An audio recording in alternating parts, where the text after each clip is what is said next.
हाँ प्यारे बच्चों, आज हम अर्थशास्त्र के बारे में, जो हमारा उपविषय होगा अर्थशास्त्र, अर्थशास्त्र।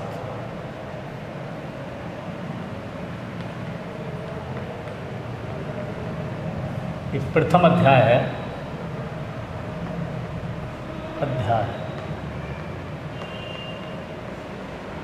और इसमें विकास, जो पहला चैप्टर है वो विकास, डेवलपमेंट। अर्थशास्त्र के अंतर्गत जो पहला जो हमारा टॉपिक है विकास।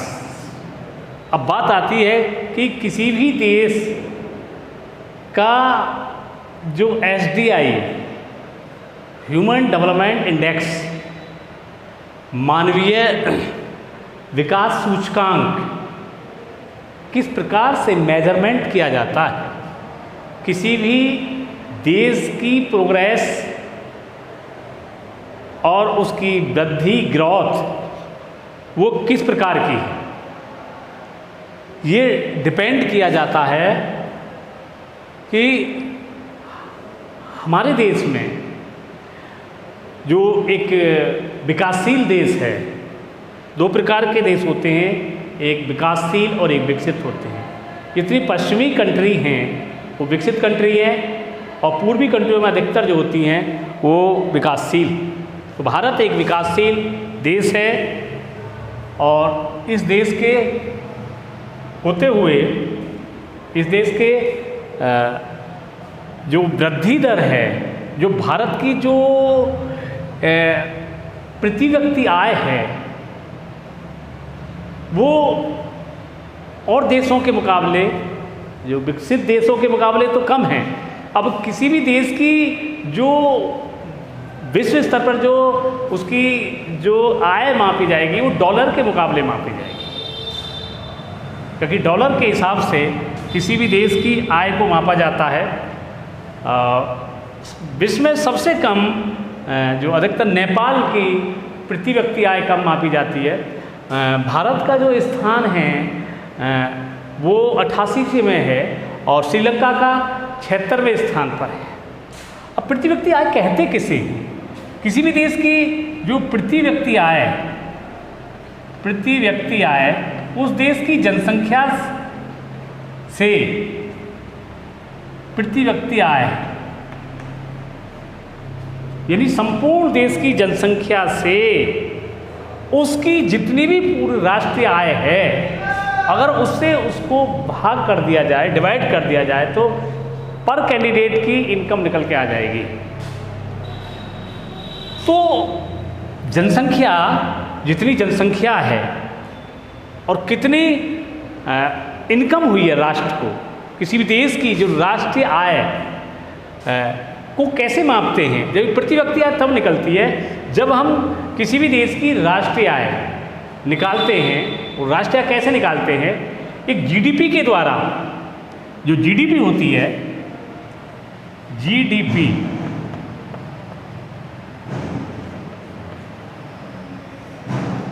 जिसे हम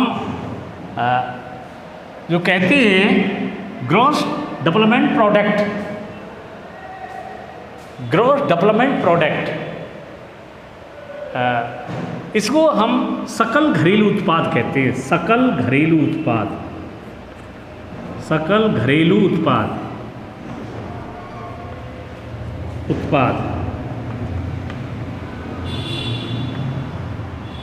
सकल घरेलू उत्पाद किसे कहते हैं? सकल घरेलू उत्पाद का अर्थ होता है किसी भी देश में एक वर्ष में अंतिम उत्पादित वस्तुओं और सेवाओं के मौद्रिक मूल्य को हम सकल घरेलू उत्पाद कहते हैं। अर्थात एक वर्ष के अंतर्गत उस किसी भी देश में जो वस्तुओं का उत्पादन और सेवाओं का अंतिम योग, जो सेवाओं के क्षेत्र के आधार से जो इनकम प्राप्त हुई है, उसके योग को सकल घरेलू उत्पाद कहते हैं। अब इसमें एक चीज़ और होती है, एक शुद्ध राष्ट्रीय उत्पाद, एक होती है NET नेट नेशनल प्रोडक्ट।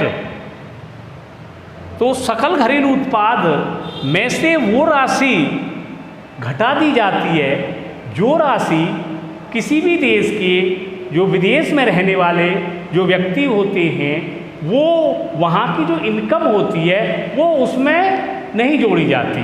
जैसे कोई विदेशी भारत में रह रहा है तो उसकी जो इनकम जुड़ेगी वो जिस देश का व्यक्ति है उसके उसमें इनकम जुड़ेगी उसकी।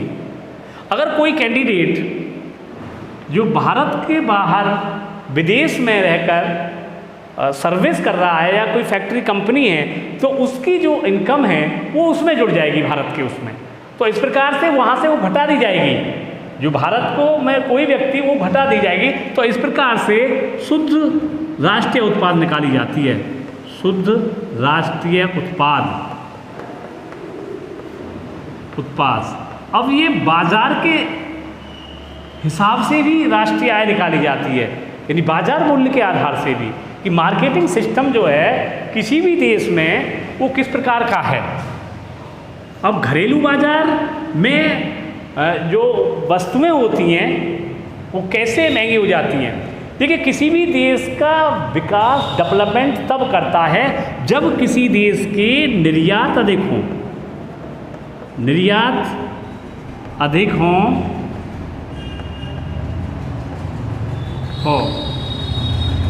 और आयात अधिक होंगे तो घाटा आएगा।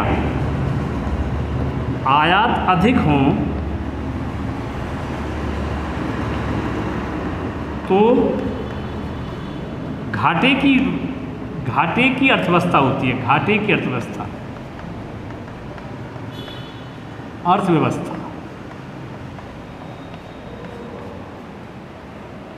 अगर किसी देश के निर्यात रखें तो मुनाफे की तो अधिक हो तो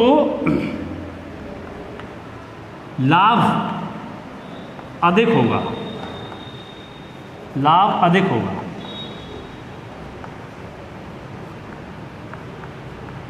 जिस वर्ष भारत का निर्यात अधिक होता है दूसरे देशों के लिए तो भारत की जो अर्थव्यवस्था है वो लाभ के दायरे में आएगी। और यदि किसी वर्ष भारत के निर्यात कम हो और आयात अधिक हो तो घाटे की अर्थव्यवस्था कहलाएगी। मौद्रिक घाटा, सकल घरेलू घाटा। तो इस प्रकार से किसी भी देश के जो अर्थव्यवस्था जो डिपेंड करती है, जो विकास डिपेंड करता है वो उसके आयात निर्यात से करता है। अब उसी के अकॉर्डिंग भुगतान संतुलन, जो भुगतान संतुलन है, भुगतान संतुलन किसे कहते हैं? यदि किसी देश के आय और व्यय समान हो, भुगतान संतुलन की स्थिति तब होती है जब आय और व्यय इक्वल हो, तब जो है जो अर्थव्यवस्था होती है वो बिल्कुल इक्वलेंट होती है, ना ज़्यादा घाटा होता ना होता। इसका मतलब उस लाभ के रूप में आती है। लेकिन भुगतान असंतुलन कब होता है किसी भी देश में? भुगतान असंतुलन तब होगा जब इनकम तो कम है और खर्चे ज़्यादा हैं, यानी हमारा राजकोषीय घाटा। मैं आपको बताता हूँ, किसी भी देश में जो विकास जो होता है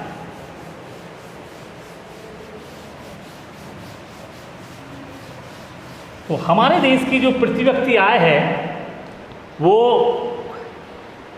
गोवा, पंजाब की सबसे ज़्यादा है और बिहार की सबसे कम है।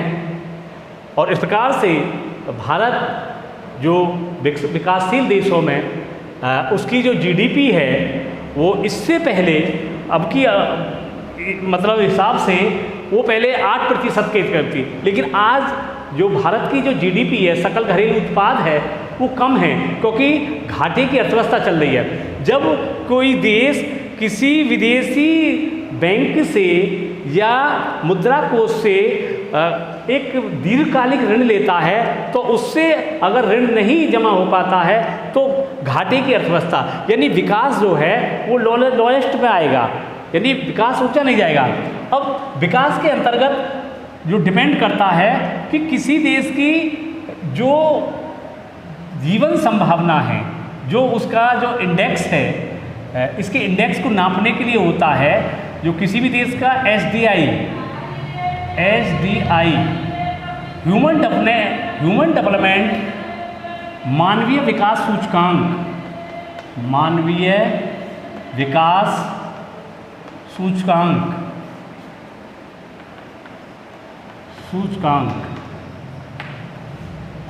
ये मानवीय विकास सूचकांक 3 बातों पर निर्भर करता है। वो क्या करता है कि एक तो उस देश के अंतर्गत एजुकेशन बहुत अच्छी होनी चाहिए, शिक्षा, दूसरा स्वास्थ्य की स्थिति क्या है, तीसरा ग्रोथ क्या है, उसकी जो जीवन प्रत्याशा क्या है, जीवन प्रत्याशा।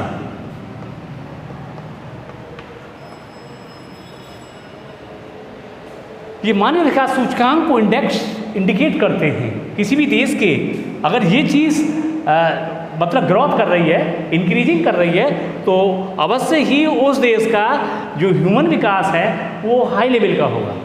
लेकिन अगर ये लोएस्ट है, ये तीनों चीज़ लोएस्ट में जा रही हैं, क्योंकि पूरे वर्ल्ड में जापान की जीवन प्रत्याशा वर्ल्ड में सबसे पहले नंबर पर है। भारत की जो जीवन प्रत्याशा है वो 69 है। भारत के अंतर्गत जो शिशु मृत्यु दर है,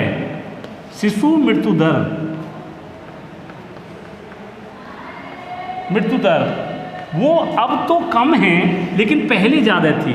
शिशु मृत्यु दर से अर्थ होता है 1000 बच्चों पर जो बच्चे मृतक हो जाते हैं, 1000 जीवित बच्चों पर जो रेशो मृत्यु का होता है, यानी 1000 बच्चे पैदा हुए, 1000 बच्चों में से कितने बच्चे मृत्यु को प्राप्त हुए, इस प्रकार से उसकी हम शिशु मृत्यु दर निकालते हैं। ऐसे ही मृत्यु दर 1000 महिला पुरुषों पर जो मृतक होते हैं 1 वर्ष के अंतर्गत, तो उसके लिए हम जो उस प्रकार से मृत्यु दर किसी क्षेत्र में रहने वाले जो पुरुष स्त्री होते हैं 1000 उस पर जो है उसकी जो है मृत्यु दर निकाली जाती है। तो इस प्रकार से भारत की शिशु मृत्यु दर और मृत्यु दर जो डेथ रेट है वो इस समय कम है। तो उसी प्रकार से जो शिशु डेथ रेट है वो भी कम है। तो यदि किसी देश में ये कम होंगे तो उसका इंडेक्स जो है वो ऊंचे पर आएगा। तो दूसरी चीज़ प्रति व्यक्ति आय की जो बात हो रही थी कि हमारे देश की जो प्रति व्यक्ति आय है वो मतलब पूरे मानव विकास सूचकांक के आधार से सेटिस्फाई तो नहीं है, लेकिन फिर भी जो मीडियम के रूप से है।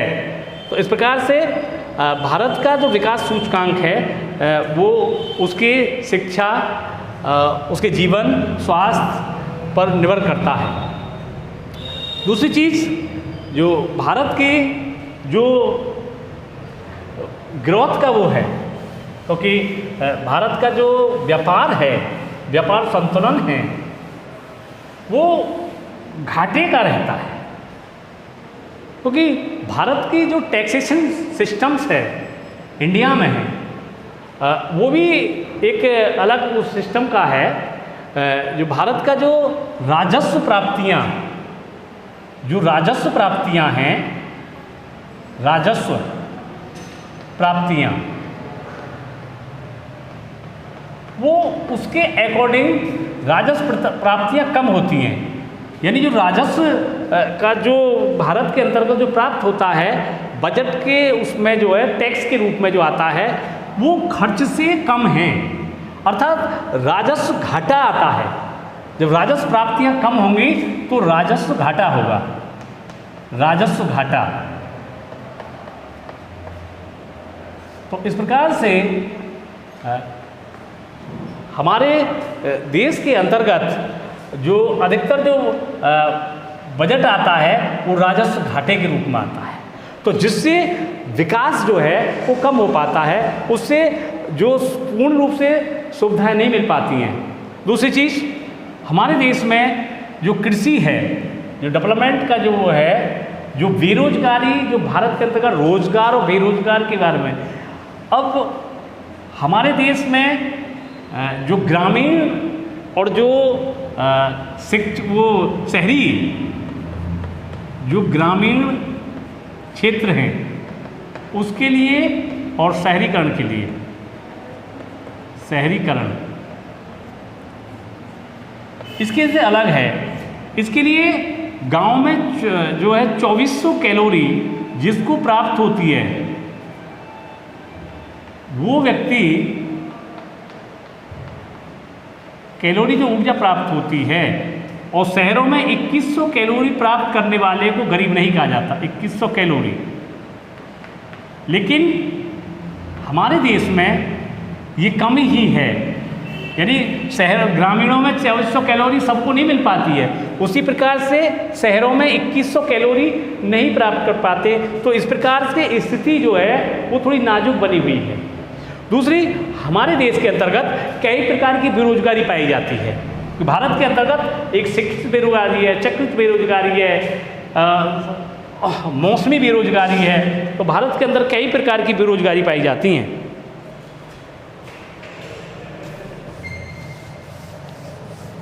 भारत के अंतर्गत जो बेरोजगार हैं वो काफ़ी मात्रा में बेरोजगारी है। एक है शिक्षित बेरोजगारी, शिक्षित बेरोजगारी, बेरोजगारी। दूसरा चक्रीय बेरोजगारी, चक्रीय बेरोजगारी, बेरोजगारी। तीसरा मौसमी बेरोजगारी, मौसमी बेरोजगारी। ये समय के अनुसार हमारे देश में दिखाई देती है बेरोजगारी। तो इस प्रकार से भारत के अंतर्गत जो शिक्षा का स्तर है वो 70% प्लस है, और शिक्षित जो लोग हैं उनको पूर्ण रूप से रोजगार नहीं मिल पाते हैं। तो ऐसे में शिक्षित बेरोजगारी ज़्यादा से ज़्यादा दस्तक दे रही है। चक्रीय बेरोजगारी यानी बेरोजगारी एक चक्र के रूप में घूमती रहती है, यानी कभी किसी क्षेत्र में, कभी जो है ग्रामीण क्षेत्र में आ जाती है, कभी दूसरे क्षेत्रों में आ जाती है, एक चक्र के रूप में घूमती है, यानी स्थिर नहीं है। तो इस प्रकार से अलग अलग जो डिपार्टमेंट में, अलग अलग समूहों में ये जो बेरोजगारी दिखाई देती है। दूसरी मौसमी बेरोजगारी, मौसम के अनुसार कृषि के अंतर्गत जो है मौसमी बेरोजगारी, यानी हमें ये तो दिखाई देते हैं कि कृषि में लगे हुए कैंडिडेट हैं, लेकिन उसमें अगर 10 कैंडिडेट एक कृषि में कार्य कर रहे हैं, अगर उसमें से 5 हटा दे जाते हैं तो भी वही रहेगा, तो इस पर ये मौसमी बेरोजगारी के रूप में होती है। तो इस प्रकार से मौसम के अनुसार बेरोजगारी जो है चलती है। तो हमारे देश में जो ह्यूमन डेवलपमेंट इंडेक्स, जो इसका जो सूचकांक है, वो बेरोजगारी भी अधिक है भारत के अंतर्गत। तो इस प्रकार से इस बेरोजगारी को दूर करने के लिए भारत सरकार द्वारा एक नए नए योजनाएं, पंचवर्षीय योजनाओं में इनका दर्शाते हैं, जैसे जवाहर रोजगार योजना है, नरेगा है, IRD है, ICWA है। तो ये भारत के विकास को करने के लिए सरकार द्वारा एक नई नई स्कीम, नए नए रोजगार चलाए जा रहे हैं। फिर भी भारत की विश्व के आधार से प्रति व्यक्ति आय कम है। दूसरे, हमारे देश के अंतर्गत जो मौद्रिक नीति हैं, जो सरकार की जो बैंकिंग सिस्टम है, वो बैंकिंग सिस्टम के आधार से भी सरकार द्वारा एक नई नई योजनाएं, एक लघु ऋण सरकार द्वारा किसानों को दिए जाते हैं। तो हमारे देश में जो कृषि क्षेत्र है, पहले कृषि क्षेत्र में GDP का 51% भाग, यानी GDP जो थी वो 51% का भाग कृषि से प्राप्त होता था। जीडीपी। लेकिन आज कृषि जो 51% जो कृषि जीडीपी देती थी, कृषि जीडीपी का भाग होता, लेकिन आज इसका जीडीपी का कम हो रहा है, क्योंकि 3 क्षेत्र होते हैं विकास के लिए। 3 क्षेत्र होते हैं। नंबर 1 प्राथमिक क्षेत्र, प्राथमिक क्षेत्र, द्वितीय क्षेत्र, द्वितीय क्षेत्र, तीसरा तृतीय क्षेत्र। देखिए पहले क्षेत्र में जो आती है वो कृषि आती है। जो पहला क्षेत्र होता है वो कृषि होता है। किसी भी देश के अंतर्गत, भारत के अंतर्गत जो विकास का सबसे महत्वपूर्ण कृषि है। दूसरे क्षेत्र में औद्योगिकरण, औद्योगिकरण यानी उद्योग आते हैं। विकरण होता है यानी जितनी कंपनी, फैक्ट्री, जितनी ऐसी संस्थाएं होती हैं वो आती हैं। इसमें जो सेवाएं आती हैं, सेवाएं यानी जितनी भी नौकरी, बैंकिंग प्रणाली जितनी भी आती हैं उससे आती हैं।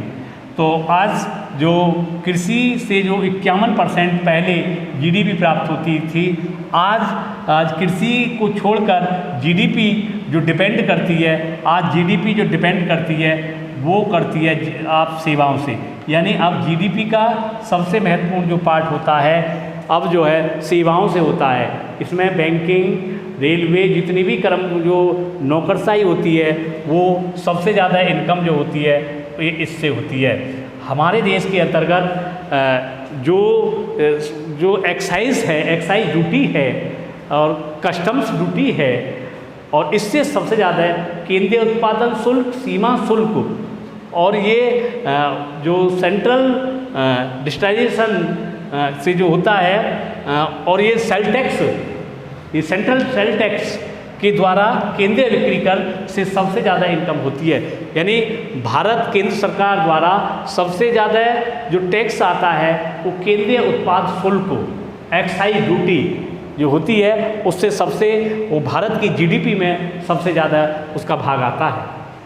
ऐसी सेंट्रल सेल टैक्स केंद्रीय बिक्री कर से सबसे ज़्यादा दूसरे नंबर पर होती है। कस्टम ड्यूटी, कस्टम ड्यूटी से भी भारत को सबसे ज़्यादा इनकम होती है। यानी भारत के अंतर्गत जो टैक्स है वो टैक्सेशन जो प्रणाली है, एक होती है प्रत्यक्ष टैक्स, प्रत्यक्ष कर, और दूसरा होता है अप्रत्यक्ष कर, अप्रत्यक्ष कर। देखिए प्रत्यक्ष कर जो स्वयं लिया जाता है, जैसे निगम कर है, निगम कर, गृह कर जो हाउस टैक्स बोलते हैं जिसे गृह कर, अप्रत्यक्ष कर जैसे बिक्री कर है, सेल टैक्स उत्पादन शुल्क है,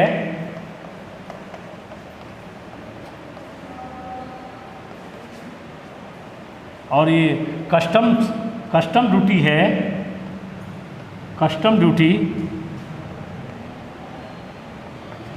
सर्विस टैक्स, ये अप्रत्यक्ष कर है, सर्विस टैक्स। तो भारत के अंतर्गत जो प्रत्यक्ष कर है उनसे इतनी ज़्यादा इनकम नहीं होती। जो सबसे ज़्यादा जो टैक्स होते हैं वो इनडायरेक्ट टैक्स होते हैं।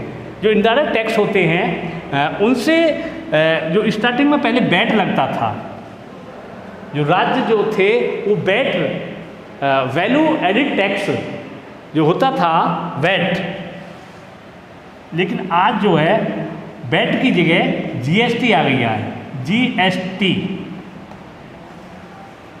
GST goods service tax. यानी ये एक इक्वल वो है, यानी वैट जो लगता था वो अलग अलग राज्यों में अलग अलग दर पर लगता था, लेकिन जीएसटी जो पूरे भारत में इक्वल, यानी एक बाजार एक मूल्य के आधार से जीएसटी लगाई गई। कुछ क्षेत्रों में कुछ जो वो हैं, वो जैसे अल्कोहल है, गैस है, ऐसे क्षेत्रों में जीएसटी नहीं है, शराब की इन पर जीएसटी नहीं है। तो इस प्रकार से अगर इस पर जीएसटी लगा दी जाती है तो इनके रेट कम हो जाएंगे। और जीएसटी जो है 5, 12, 18, 28 ये इसके दायरे हैं। यानी जीएसटी जो है 5, 12, 18, 28 का रेशो है। जो 28 जो लगती है वो हाई लेवल पर लगती है, यानी लग्जरी कारों पर जो हाई लेवल की जो चीज़ है वो उन पर लगती है।